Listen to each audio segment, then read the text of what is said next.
For today's video mga idol ay ipapakita natin kung paano natin mahalin ang ating sarili kahit sa ganito lang na paraan. Punta tayo sa mall mga idol. Tingnan natin kung anong gagawin ni idol dito. I-meet natin ang ating mga friends kasi iba talaga na diyan lang tayo palagi sa bahay. Kailangan din natin i-meet ang ating mga friends. Kumustahan, harutan, chikahan, maritisan mga idol. At bibili tayo ng kung ano-anong gusto natin doon. Siyempre, kunwari lang yun. Nagpapalamig lang tayo dito sa mall. O diba mga idol?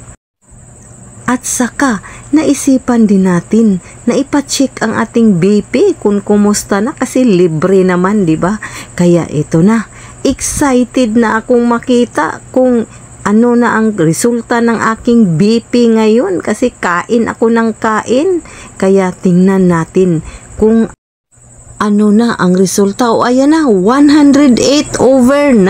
Anak ko, kaya kakain tayo ng marami kasi kulang ang ating dugo. Kaya kain at saka i-meet natin ang ating mga friends para naman malibang tayo. Hindi lang polos trabaho sa bahay, negosyo. Kaya yan, i-meet natin ang ating mga magagandang kaibigan. Andito na tayo, massage na kasi para na din ma-relax ang ating katawan mga idol. Depende lang sa atin kung doon tayo sa medyo mahal doon sa mga massage spa, pero dito tayo sa medyo mura. O diba?